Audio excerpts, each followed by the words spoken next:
Hello everyone, welcome to Small Model Car. Today we have got a Hot Wheels DriftEnder. So this is basically what will happen if you kind of modify an old Land Rover Defender to drift. This is the, I think, third color if I'm not wrong. So this casting was new for 2025 and still is, but this color is like the third iteration. They already had two different colors. I think this one looks good, so let's open it up and see how does it look. So here's the DriftEnder out of its box, and the first thing you'll notice, the front looks like a Defender but it's lowered. There's only one headlamp, and then it's got, looks like massive superchargers, actually two massive superchargers which is coming out. You do get both mirrors which are much smaller compared to actual Defender, and the two-tone paint looks really good, especially this maroon and yellow. You do get this flared rectangular wheel arches with smaller wheels because it's lowered, so you can see it's based on, looks like it's based on a Defender 90, so the two-door version.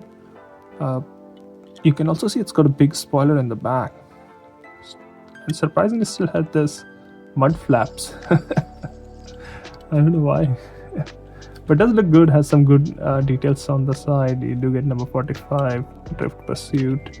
And if you look closely, you can see air intake there, a vent taking air in. So yeah, it's nice modified Defender called DriftEnder. Now, coming to the back, in the back you can see how it's massively different from an actual Defender.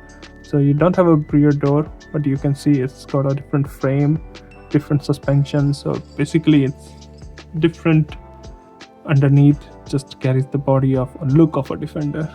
You still have those windows from the Defender and the number plate holder. Tail lamps, I guess, those are tail lamps, and you got a diffuser in the back. So it's a very nice, a lot of time when Hot Wheels does these cars, they kind of mess up, like they do go over the top, but this one I think they did it very nicely.